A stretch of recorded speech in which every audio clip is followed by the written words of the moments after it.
안녕하세요. 저는 말 그대로 평범한 삶, 평범한 인생을 꿈꿨던 사람입니다. 좋은 집안, 많은 돈은 바라지도 않았어요. 그냥 우리 가족 행복하게, 소박하지만 부족하지만은 않게 생활하면 좋겠다는 생각을 어렸을 적부터 했습니다. 그렇게 살다 좋은 남자를 만나 결혼하면 좋을 것 같다는 생각을 했었는데 생각은 생각뿐이었고 쉽지 않았어요. 아버지는 병으로 일찍 돌아가시고 홀어머니 밑에서 자란 저는 어린 시절부터 일터에 나와 돈을 벌어야 했습니다. 제 밑으로는 동생이 3명이나 더 있었거든요. 장녀라는 무게감에 늘 부담감을 가지고 있었고 어떻게 해서라도 엄마를 도와 집안 살림의 보탬이 되어야 한다고 생각하고 살았습니다. 수키야, 엄마 갔다 올 동안 동생들 빨래 정리 좀 해놔라. 알았지? 알았어요, 엄마. 엄마, 왜? 저 다음 주 수요일에 소풍 가는데 김밥 싸주시면 안 돼요? 왜 안 돼? 우리 수키 소풍 가는데 당연히 김밥 싸줘야지. 엄마가 사이다도 사줄게. 알았어요, 엄마. 조심히 다녀오세요. 저는 저에게 돈이 들어가는 일은 항상 조심스러웠어요. 저보다 동생들에게 더 많은 것들을 해줘야 한다고 생각했고 이런 일들이 있을 때마다 전 눈치를 봤었어요. 엄마, 주무세요. 수키야, 엄마가 항상 고마워하는 거 알지? 아니에요, 엄마. 전 당연히 해야 할 일을 한걸요. 엄마가 돈이 많거나 넉넉하게 벌었으면 우리 수키 이렇게 고생시키지 않아도 될 텐데. 엄마가 항상 미안하고 그리고 고마워. 저도 고마워요, 엄마. 저 낳아서 이렇게 키워주셔서 정말 좋아요. 엄마가 다음 주에 김밥 정말 맛있게 만들어줄게. 알았지? 우리 딸 잘 자. 엄마도 안녕히 주무세요. 제가 소풍 갔던 날 집안 분위기는 거의 축제였습니다. 우와, 엄마, 이게 다 뭐야? 오늘 언니 소풍 가는 날이라 김밥 싸는 거야. 이따 언니 거 다 싸면 줄 테니까 기다려. 우와, 엄마, 햄도 넣어주신 거예요? 그럼, 우리 딸 소풍 점심인데 맛있게 해줘야지. 지금도 그때 엄마가 싸주셨던 김밥이 생각나 직접 만들어보지만 그때 그 맛이 나지 않아 슬플 때가 많아요. 부족했지만 그래도 행복했던 유년 시절을 보내고 성인이 된 저는 대학 진학은 꿈도 못 꾸고 본격적으로 가족을 위해 일을 하기 시작했습니다. 처음 일했던 곳은 동네 시장에 있는 속옷 가게였어요. 하지만 이곳에서 오래 일하진 못했습니다. 팬티 좀 입어보겠다는데 왜 안 돼? 손님, 속옷은 입어보실 수 없으세요. 예민하고 개인적인 부위가 닿는 곳이라 여러 사람이 입을 수 없잖아요. 평소 어떤 사이즈의 속옷을 입으세요? 거기에 맞춰서 드릴게요.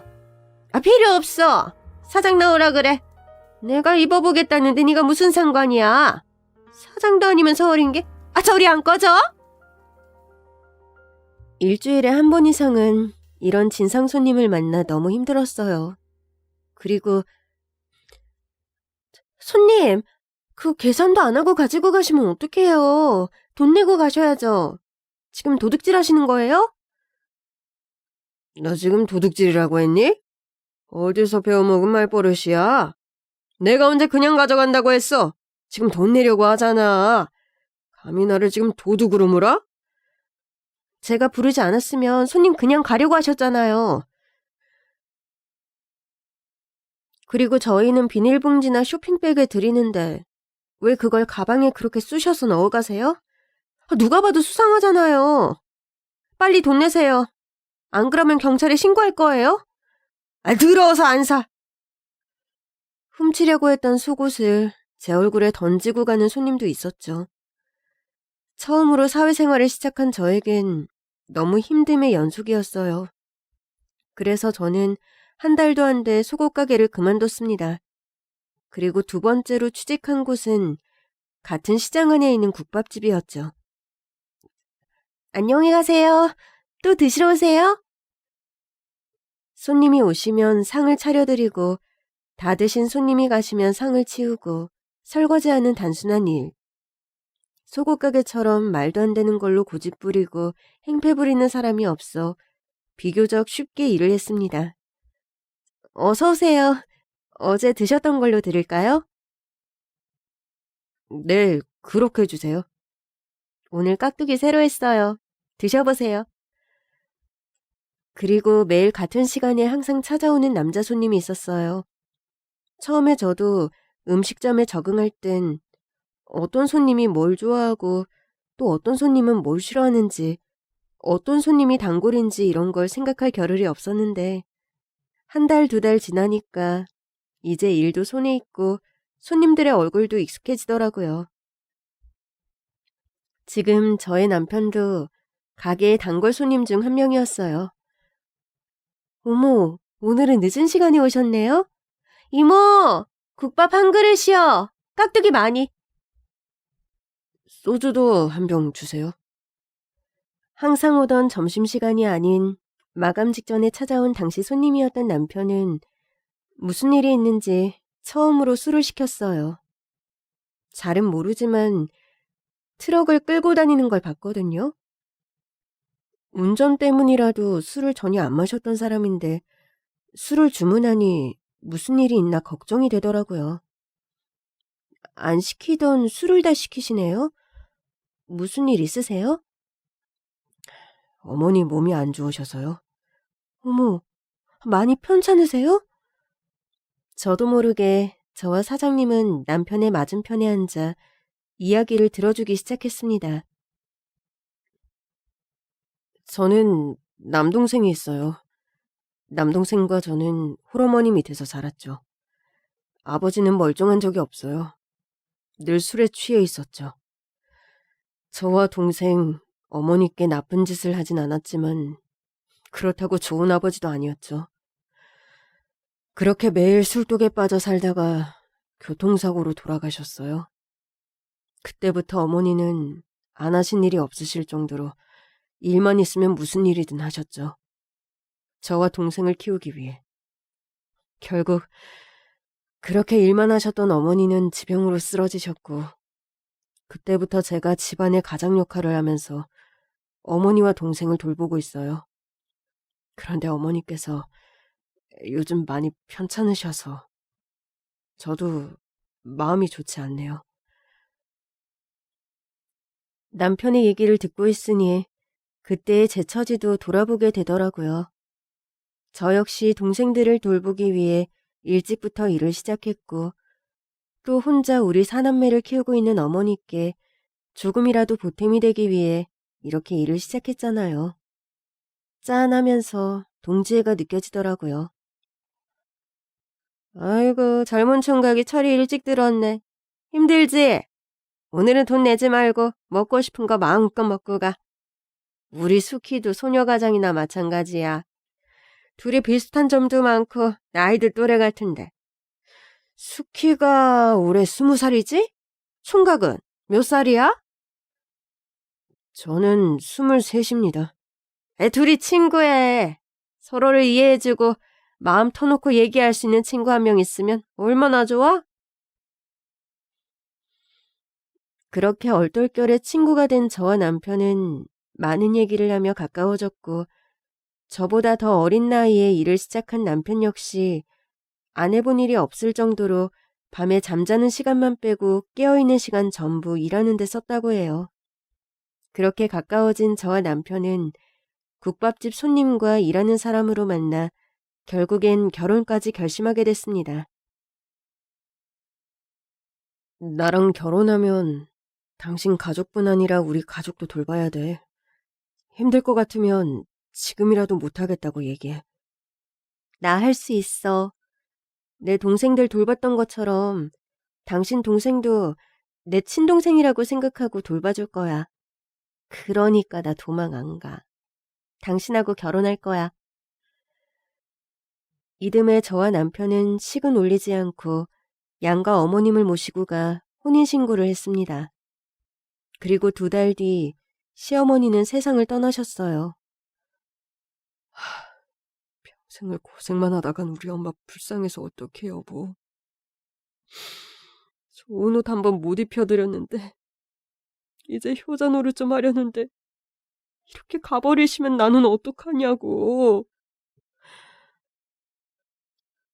여보, 후회하지 마. 당신은 누구보다 어머님을 위해 최선을 다했어. 그러니까 이렇게 슬프게 울지 마. 어머님도 당신 이런 모습 보면 슬퍼하실 거야. 응? 저와 남편은 어머님이 가시는 길 편하게 가시라고 장례를 크게 치러드렸어요. 무리한 감이 없진 않았지만 그래도 그동안 고생하셨는데 자식된 도리로 이렇게 하는 게 맞다고 생각했거든요.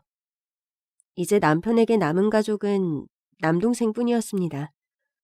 수철이만큼은 무조건 좋은 대학 보낼 거야. 나도 그렇게 생각해. 나도 도울게, 여보. 도련님 좋은 대학에 가서 원하는 공부 실컷 할 수 있도록 내가 다 할게. 그러니까 너무 걱정하지 마. 도련님 머리도 좋고 공부도 잘하니까 우리가 조금만 더 옆에서 도와주면 서울에 있는 좋은 대학 합격할 거야. 우리 최선을 다하자. 그때부터 저와 남편은 시동생의 대학 입학을 위해 온갖 일을 다하기 시작했습니다. 트럭을 몰았던 남편은 폐기물 수거는 물론 배달일까지 서슴지 않고 했고, 저는 당시 막 대학 입학한 첫째 동생을 데려와 시동생의 과외를 시켰습니다. 당연히 공짜는 아니었죠. 언니, 사돈총각 머리 엄청 좋다. 한번 설명하면 바로 알아들어? 좋은 대학 갈 수 있을 것 같아? 응, 나보다도 좋은 대학 갈 것 같은데? 과외는 물론 학원도 보내고 몸에 좋다는 음식은 다 구해서 시동생에게 먹였습니다. 도련님, 이거 먹고 학교 가세요. 형수님, 이거 너무 써요. 저 안 먹어도 괜찮아요. 그냥 학교 갈래요. 아이, 참, 도련님. 원래 몸에 좋은 게 쓰다고 했어요. 얼마 안 되니까 쭉 마시고 가세요. 옳지. 아이, 그것 봐요. 먹으면 별거 아니죠? 여기 사탕 있어요. 그리고 도시락 챙겨요. 오늘은 소불고기 반찬 준비했으니까 남기지 말고 먹어요. 알았죠? 알겠어요, 형수님. 항상 감사해요. 학교 잘 다녀오겠습니다. 네, 조심히 갔다 와요. 남편과 달리 무뚝뚝했던 시동생은 감정 표현을 잘 하지 않았어요. 그래도 저렇게 감사하다 잘 먹겠다고 얘기하는 날엔 그렇게 뿌듯할 수가 없었죠. 그렇게 저와 남편은 오직 시동생만을 위해 일을 했고, 시동생은 저와 남편의 보살핌을 받으며 결국 의대에 합격했습니다. 너무 축하해요, 도련님. 우리 집안에도 이제 의사가 나오는 건가? 그동안 공부하느라 고생 많았다. 대학 등록금 걱정하지 말고 공부 열심히 해. 알았지? 축하해. 감사해요, 형수님. 형, 저 기숙사에서 생활하거나 자취를 해야 할 것 같은데 그것도 해줄 수 있어? 당연하지. 걱정하지 말라니까. 형이랑 형수가 너 의사면허 딸 때까지 뒷바라지 해줄 거니까. 대학 가서도 돈 걱정하지 말고 공부나 열심히 해.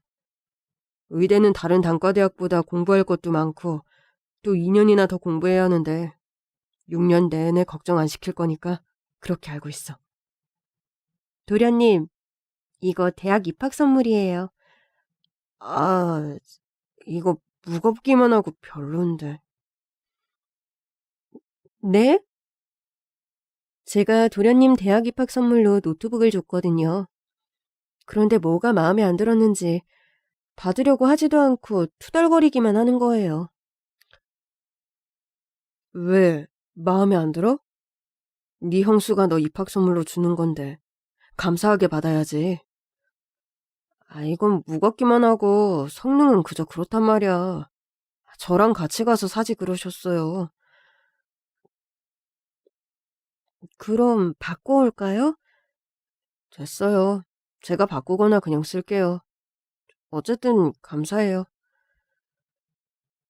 도련님 성격이야 원래 무뚝뚝하고 좋으면 좋다, 싫으면 싫다고 표현을 잘 안 하는 사람이라고 생각했는데 그건 제 착각이었나 봅니다. 도련님은 그냥 싸가지가 없는 인간이었어요. 아, 내가 돈 입금해달라고 했잖아.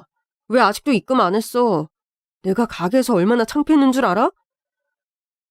바빠서 깜빡했어. 아까 전에 입금했잖아. 그럼 됐지? 뭐가 그렇게 화가 나는 일이야 이게? 네 형수가 놀면서 안 해줬어? 네 학비 대느라 나나 네 형수나 일하는 건 안 보여? 아, 그럼 하지 말던가. 다른 동기들은 차도 있고 집도 좋은 곳에서 사는데 나만 구질구질하게 원룸에서 살잖아. 시동생은 우리가 본인을 위해 희생하고 노력하는 건 생각도 안 하고 저렇게 자신의 대학 동기들과 자신을 비교하며 다 나와 남편 때문에 본인이 이렇게 구질구질하게 사는 거라고 짜증을 부렸습니다. 도련님, 남편 말대로 저랑 남편이 그냥 노는 것도 아니고 동기들한테 밥은 다음에 살 수도 있는 거잖아요. 그리고 별일도 아닌 거 가지고 이렇게 아직도 어린애처럼 투정 부리고 신경질 부리는 건 아니라고 생각해요. 늦었는데 차 끊기기 전에 집으로 가요. 형수님이 차만 사줬어도 피곤하게 버스 타고 집에 갈 일 없잖아요. 면허도 없는 놈이 무슨 차야? 시끄럽고 빨리 집으로 돌아가서 공부해. 너 또 학점 못 따면 그땐 생활비도 학비도 다 끊을 줄 알아. 매일 고맙다고 말해달라는 것도 아니고 마음으로라도 저와 남편이 본인을 대학에 보내기 위해 어떤 일까지 했는지는 기억하기를 바랐는데 시동생은 그저 우리를 누르면 돈 나오는 ATM 취급만 했습니다. 저 자식 이제 생활비 그만 줘야겠어. 고마운 것도 모르고 어디서 맨날 행패야? 그러지 마 여보. 우리 약속했잖아. 도련님이 뭐라고 하든 대학교 졸업할 때까진 해주자. 그래야 우리도 나중에 떳떳하지. 일단 약속한 건 해주자.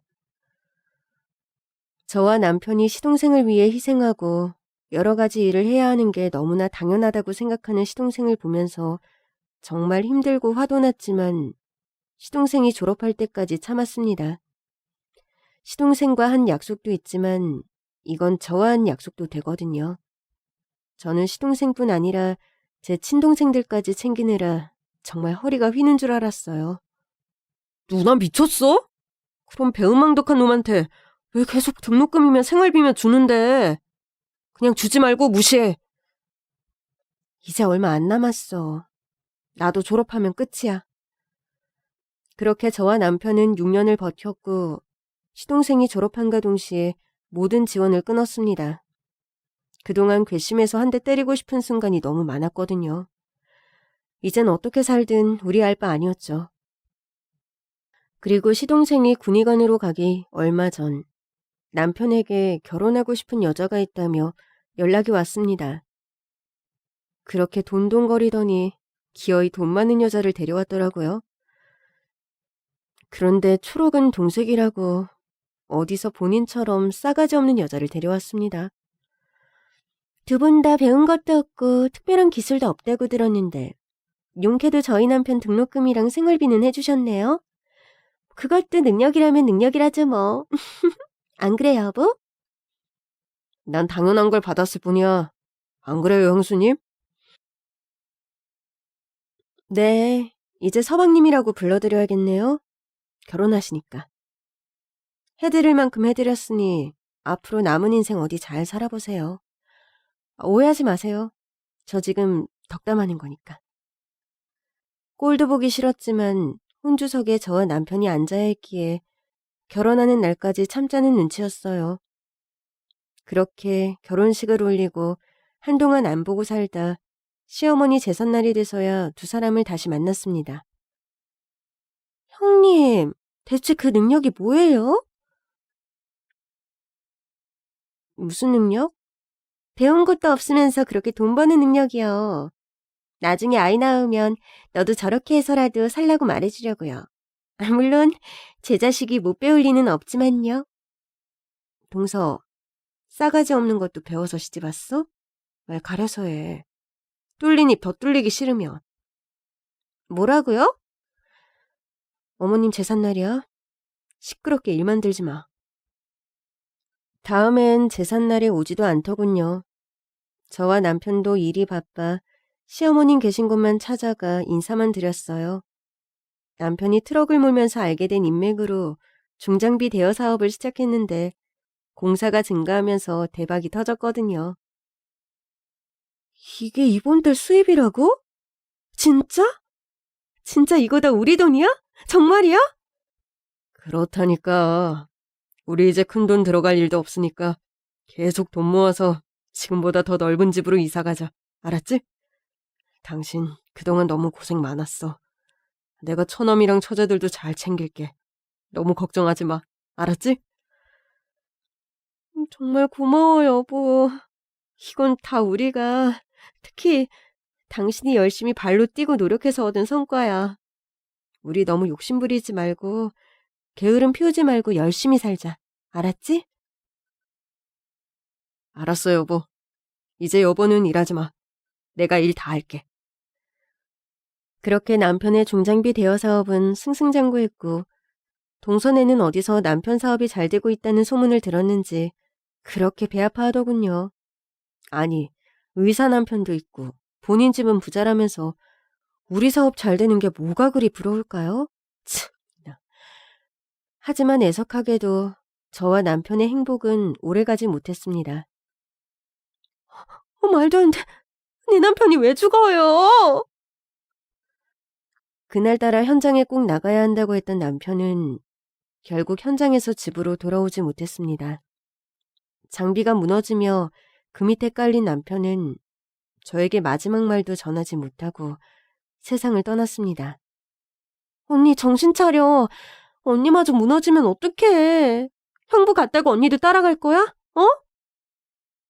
형부 사업 이제 언니가 이어서 해야지. 그거 그냥 망하게 둘 거냐고. 장례식장에서 저는 혼이 나간 사람처럼 앉아 있었어요.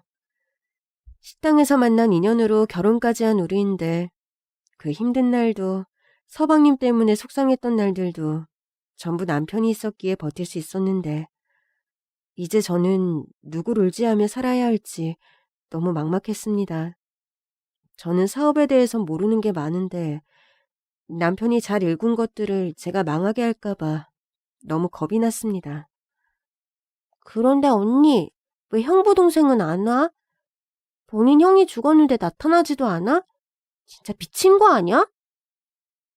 이런 인간을 대학 보내겠다고 학원비며 등록금이며 다 해준 누나랑 매형도 정말 대단하다.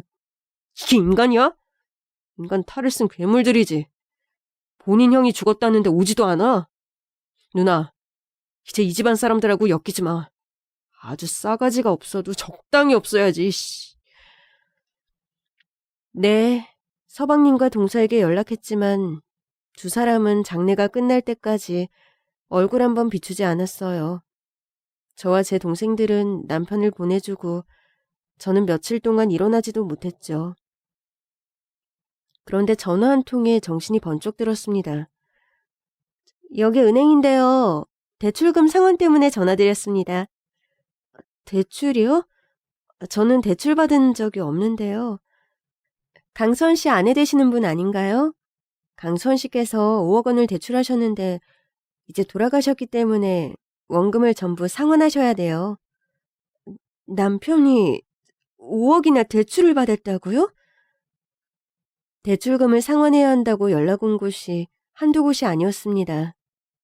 남편은 저 몰래 사업을 확장하기 위해 무리하게 대출받아 중장비를 샀지만 중장비 값이 내려가며 대여 대신 직접 사는 업체들이 늘어나면서 남편 사업도 휘청이게 된 거였죠. 나는 정말 몰랐어. 남편이 이렇게 많은 돈을 대출했는지, 사업이 어려웠는지 정말 몰랐다고. 왜 남편은 나한테 이런 일에 대해 한마디도 하지 않은 거야? 왜? 나한테 얘기하고 같이 일을 해결했으면 됐잖아. 왜 혼자 끙끙 앓다가 갔어? 얼마나 힘들었을까? 우리 남편. 그런데 나는 그런 것도 모르고 이사갈 생각만 했어. 집 알아보고 어느 동네가 좋은지 그것만 찾아다녔다고. 남편은 내가 얼마나 원망스러웠을까. 나는 이런 것도 모르고 남편 힘든 것도 모르면서 매일 사업 잘 돼서 좋다는 얘기만 했어. 설득선이 없이. 나 남편한테 미안해서 어떡해? 나 진짜 나 수원 씨 이렇게 못 보내. 너무 미안해, 수원 씨. 남편은 죽기 며칠 전 못해준 게 많다며 그냥 미안하단 얘기만 했었어요. 미안하긴 뭐가 미안해요. 이렇게 깨끗한 집에서 삼시세끼 맛있는 음식 먹으며 남편이랑 지낼 수 있는 것만으로도 너무 좋았는데. 남편 혼자 이렇게 무거운 짐을 지고 있었다는 걸 알게 되니 정말 남편한테 미안해서 참을 수가 없었습니다. 수키야, 이건 누구의 잘못도 아니야. 강서방도 너를 위해 이런 선택을 한 걸 거야. 그리고 몰랐던 건 절대 네 잘못이 아니야. 이제 네가 알게 된 것도 네 잘못이 아니고 그냥 일이 이렇게 되려니까 이렇게 된 거야. 그러니까 원망하고 자책하지 마. 응? 스키야, 괜찮아. 엄마가 도와줄게. 다 해결할 수 있어. 그리고 절대 강서방 잘못도 네 잘못도 아니야. 엄마, 나 너무 무서워. 누나, 무서워하지 마. 우리가 있잖아. 걱정할 거 없어. 저는 사실 그러고도 며칠 누워 일어나지 못했어요. 그냥 모든 게 원망스럽고 왜 이런 일은 저와 남편한테만 일어나는지 속상했어요. 하지만 남편이 하늘에서 저의 이런 모습을 보면 얼마나 슬퍼할까 하는 생각이 들자마자 몸이 저절로 움직이기 시작했습니다. 제일 먼저 한 일은 다시 일자리를 알아보는 거였어요. 그리고 제가 시작한 일은 바로 외제차 딜러였습니다. 시동생을 대학 보내기 위해 또 대학 등록금을 대주기 위해 여러 가지 일을 하며 정말 많은 사람들을 만났거든요. 그리고 남편이 처음엔 트럭을 몰고 그 다음엔 중장비 대여 사업을 하면서 저도 자연스럽게 차에 관심을 가지게 됐죠.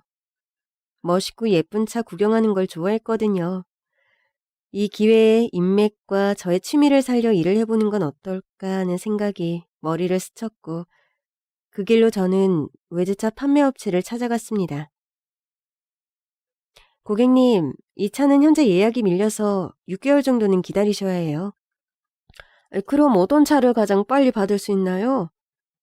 이 모델은 어떠세요? 색은 블랙이 가장 인기가 좋아요.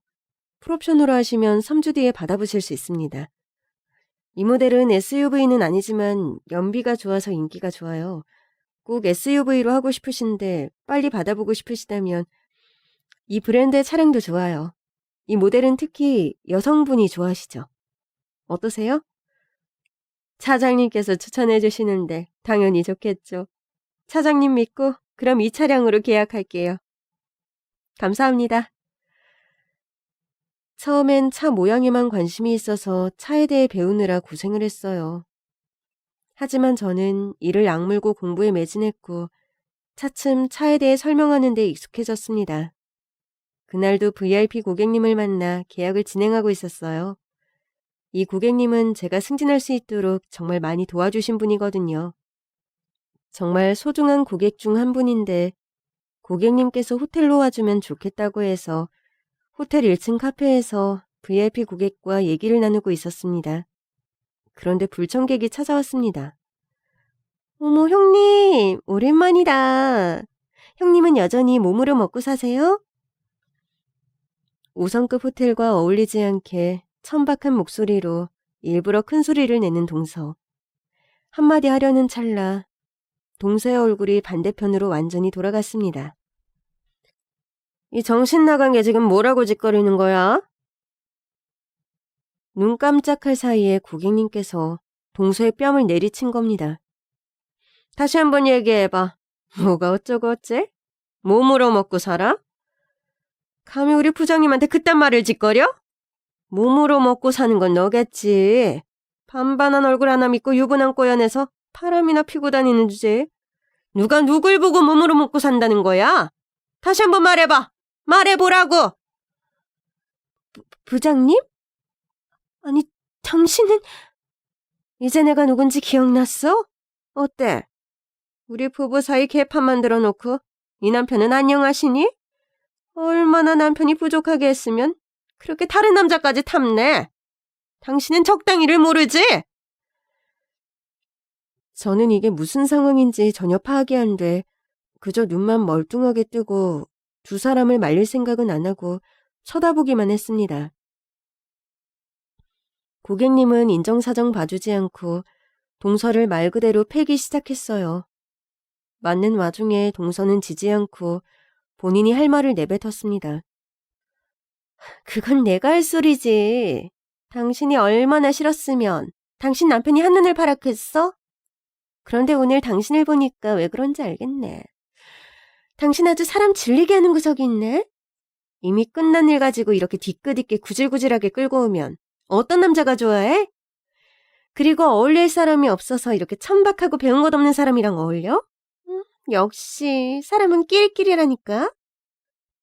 동서, 지금 말 다 했어? 이게 부장님이 말했던 그 동서예요? 네, 이해해요. 듣던 대로네. 뻔뻔하고 은혜도 모르고 본인들이 뭘 잘못했는지도 모르고 얄밉고 역겹고 넌덜이 나는 그런 인간. 당신이야말로 생긴 대로 노네. 그럼 너는 할 줄 아는 게 오로지 남자 꼬시는 거야? 몸으로 일하는 건 우리 부장님이 아니라 너네. 뭐라고? 소란스럽게 하지 마. 사람들이 동서 때문에 우리 쳐다보는 거 안 보여? 그리고 남의 거 겁도 없이 탐냈으면 그에 맞는 후폭풍이 올 거라는 걸 알고 있었어야지. 알고는 있었지만 어쩜 그렇게 사람이 뻔뻔해? 이러고 다니는 거 서방님은 알아? 아, 서방님도 동서 질려서 한눈 파나? 그러고도 남을 것 같은데. 우리 서방님 변덕이 죽을 듯해서 동서 질릴 때도 됐지. 그만해요. 두고 봐 당신들. 그 한마디만 남기고 동서는 자리를 떠났습니다. 저는 동서가 임자 있는 사람을 꼬시고 다니는 건 처음 듣는 얘기였어요. 고객님 표정이 너무 안 좋아 계약은 다른 날로 미루고 다음에 다시 만나야겠다 싶어 짐을 챙겼습니다. 고객님, 저희 다음 주에 다시 만날까요?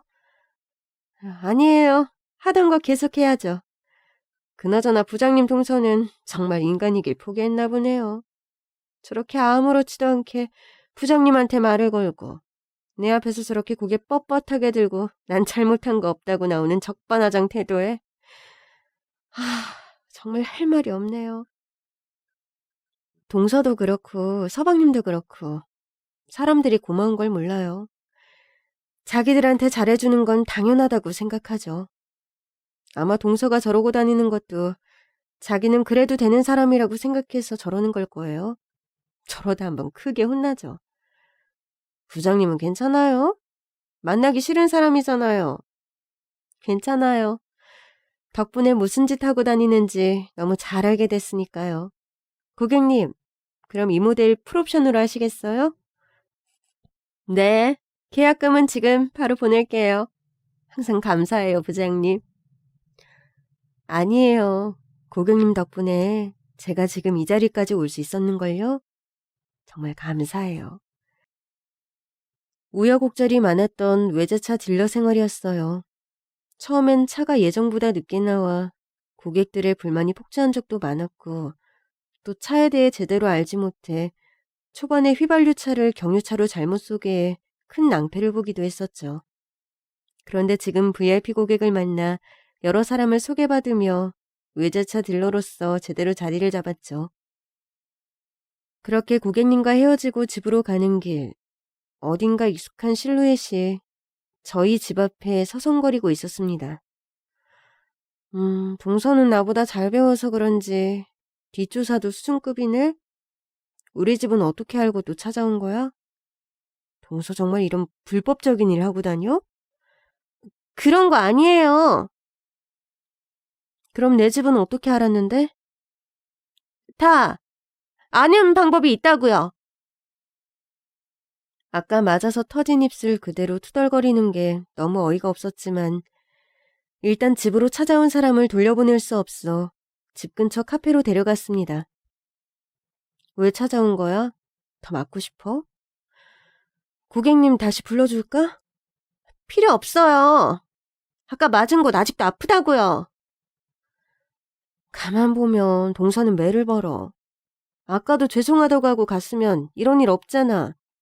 굳이 한마디를 거들어서 이 꼴이나? 서방님은 잘 지내? 저희 이혼했어요. 어? 왜? 서방님이 돈을 못 벌어? 돈을 벌 수 없는 상황이 생겼어요. 그게 무슨 말이야? 맞아요. 처음엔 제가 한눈 팔아서 저희 사이는 아주 급속도로 나빠졌어요. 우리 엄마랑 아빠가 준 돈으로 병원 차린 이 사람은 벌라는 돈은 안 벌고 텔레비전 출연에 눈이 멀어 진료는 안 하고 방송국 PD나 부장을 만나러 다니느라 바빴죠. 아무리 방송에 출연하는 의사들이 많아도 그 사람들 전부 진료는 제대로 하는데 남편은 그냥 그것만 쫓아다녔죠. 그렇게 방송 출연하면 무슨 엄청난 부를 누릴 줄 알고. 아니, 의사가 진료를 잘해야 돈을 버는 거지. 안 그래요? 그래서 텔레비전 출연엔 성공했고? 아니요. 접대비만 수천이 깨졌죠. 집에도 들어오지 않고 매일 그렇게 술만 마시러 다니는데 어떤 아내가 좋아해요? 저도 너무 괴로웠고 외로웠다고요. 그래서 그렇게 됐어요. 동서는 이래서 안 돼. 그 핑계가 지금 남의 가정 파탄나게 한 사람 입에서 나올 소리라고 생각해? 남편 때문에 남의 가정에 불화를 가져왔다. 이러면 누가 이해하겠어? 동서, 정신 좀 차려. 정말 마지막으로 해주는 얘기야. 동서 잘한 거 하나도 없어. 남편이 소홀해서 남의 남편은 어떤지 한번 만나봤어요. 지금 이 얘기잖아. 미치지 않고서야 누가 저 말을 믿어줘? 그냥 자기 합리화하는 것밖에 안 되지. 서방님도 잘못한 거지만 동서도 잘못한 거야. 그래서 그것 때문에 이혼했어? 이것도 이유지만 두 번째는 이 사람이 의료사고를 냈어요. 뭐? 새로운 수술 장비를 들였는데 남편이 나는 다룰 줄 모르니 업체 사람한테 사용법을 알려달라고 하면서 수술을 장비업체 사람한테 시킨 거예요. 그러다 사고가 나서 지금 그 환자는 의식불명이고 남편은 지금 감옥에 가 있어요. 저는 너무 놀라 입만 벌린 채 동서만 쳐다봤습니다. 이 얘기 전부 실화 맞나요? 대리 수술을 시킨 것도 모자라 사고를 냈다고? 나 진짜 어이가 없네. 그 비싼 돈 들여가며 공부시켜놨더니 기껏 하는 짓이 그런 거야? 진짜 다들 단단히 미쳤네. 돈 아까워 죽겠어. 히포크라테스처럼 훌륭한 의사가 되는 건 바라지도 않았어.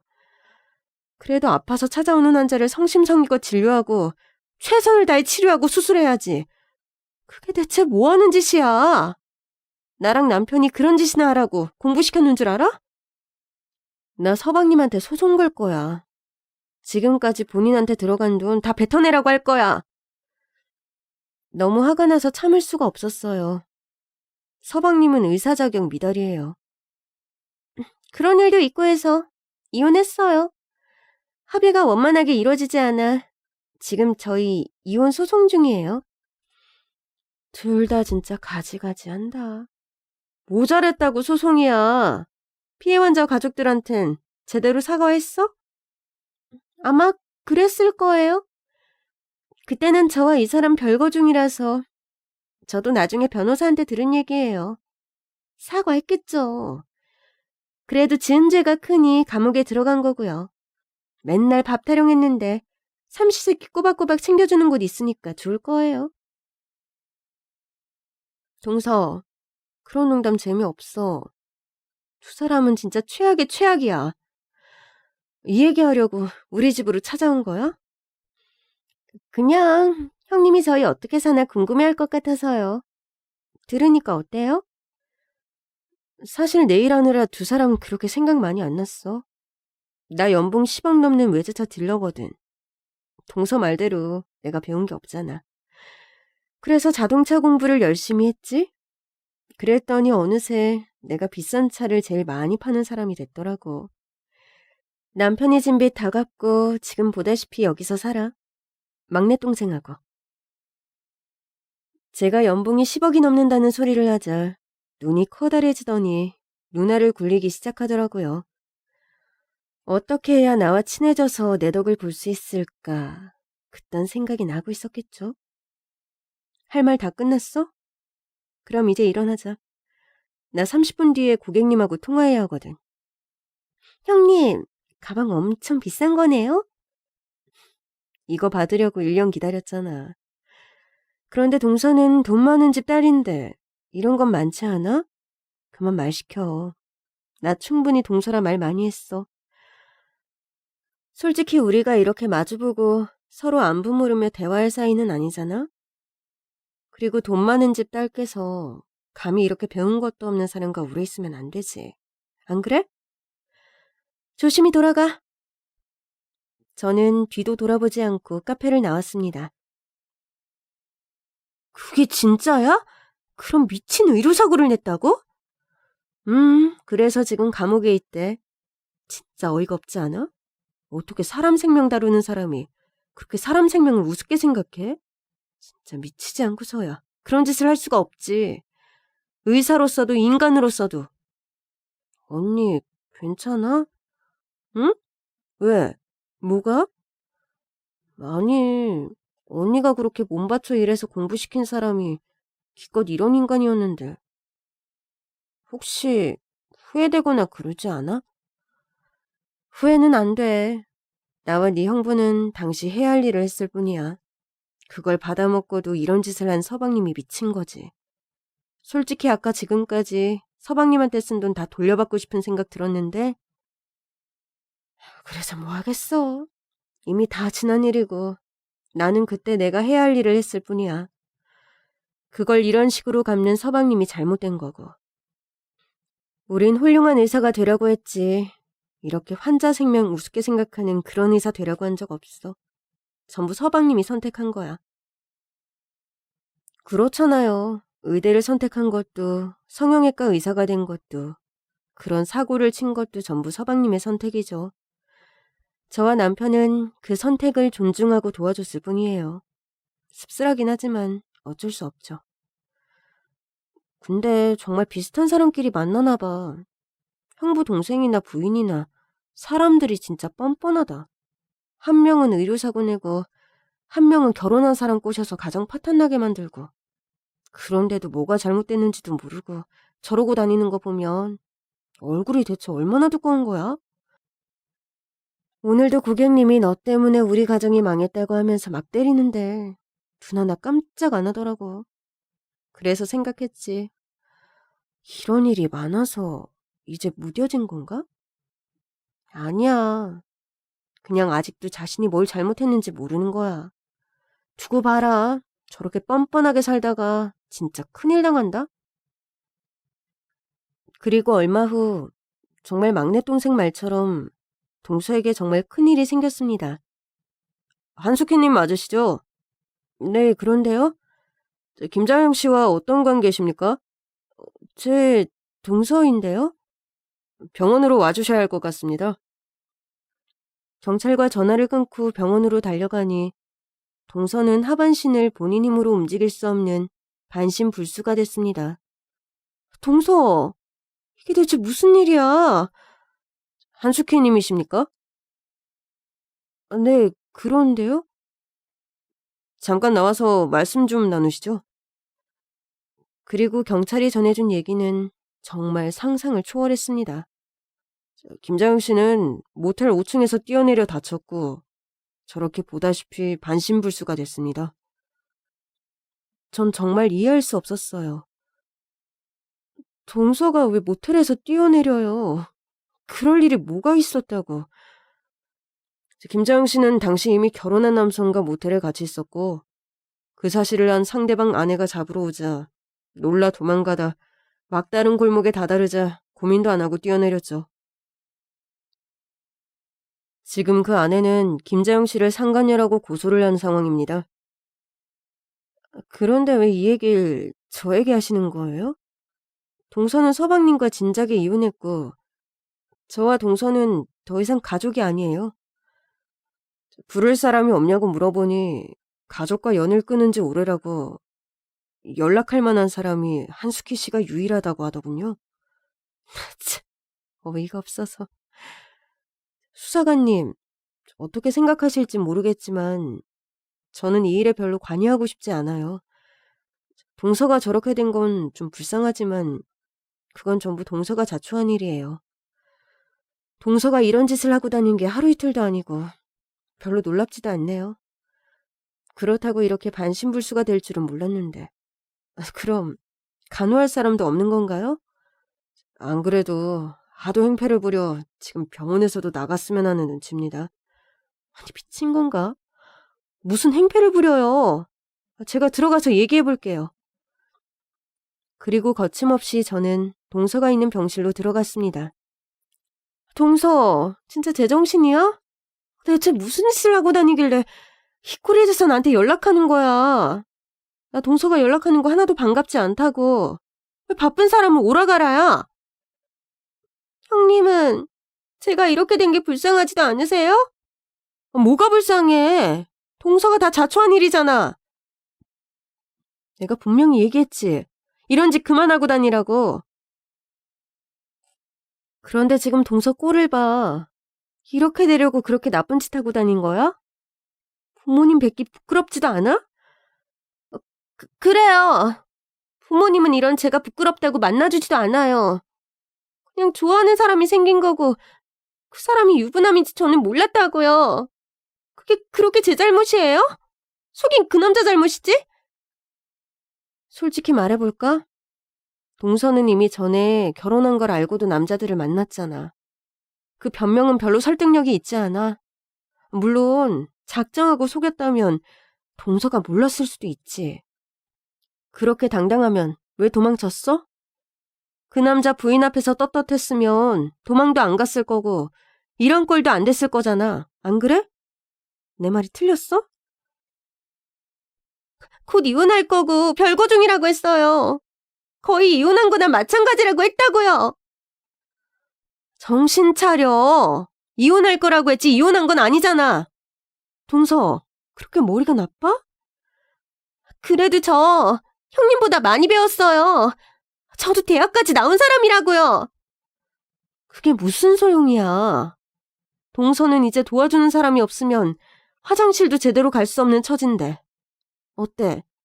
동서보다 못 배우고 무식한 나한테 이런 얘기 들으니까 아주 짜증나 죽겠지? 그러게 나는 왜 불렀어? 내가 와서 아이고 우리 동서 어쩌다 이런 일을 당했어. 많이 아프지? 내가 다 해결해 줄게. 이렇게 위로라도 해줄 줄 알았어? 꿈깨. 내가 동서를 왜 위로를 해줘? 내가 왜 그래야 하는데? 동서는 시종일관 나와 남편을 무시하고 우리 남편 장례식장에 나타나지도 않았잖아. 그래놓고 이런 더러운 일에 감히 나를 불러? 어디서 이렇게 뻔뻔한 낯짝을 나한테 들이대? 저 좀 살려주세요, 형님. 저 너무 무서워요. 방금도 말했잖아. 내가 왜 그래야 하는데? 동서 전 남편 훌륭한 의사잖아. 감옥에서 나오면 고쳐달라고 해. 아, 의사 면허가 없나? 아이, 그건 뭐 동서 사정이고. 앞으로 다시는 나한테 이런 구질구질한 일로 연락하지 마. 알았어? 그리고 저는 신경질적으로 병실을 나왔습니다. 저는 저 사람과 더 이상 가족이 아니에요. 저한테 연락하지 말아주세요. 그럼 저분 보호자는 누굽니까? 그걸 왜 저한테 물어보세요? 본인한테 확인하세요. 동서와는 그게 마지막이었어요. 퇴원은 했는지 법적인 싸움은 없었는지 얘기 들은 게 없죠. 뭐, 제가 굳이 알아볼 일도 아니고요. 평탄한 삶을 살게 될 줄 알았는데 전혀 그렇지 않은 삶을 살았죠. 저는 지금도 여전히 차를 팔며 살고 있어요. 다양한 사람을 만나고 그 사람들한테 어울리는 차를 소개하죠. 언제 또 번개가 번쩍 치듯 그렇게 무시무시한 일이 생길지 모르겠어요. 하지만 이젠 어떻게 대처해야 할지 저는 잘 알아요. 살면서 아주 작은 지혜가 생겼거든요. 여러분의 삶도 늘 휘몰아치는 폭풍이 스치고 지나가겠죠? 여러분도 모두 지혜롭게 그 모든 일들을 헤쳐나가길 바라겠습니다. 제 이야기를 듣고 계신 여러분 모두 그러실 수 있는 힘이 있을 거예요. 지금까지 제 이야기를 들어주셔서 감사합니다. 모두 건강 유의하세요. 그럼 안녕히 계세요.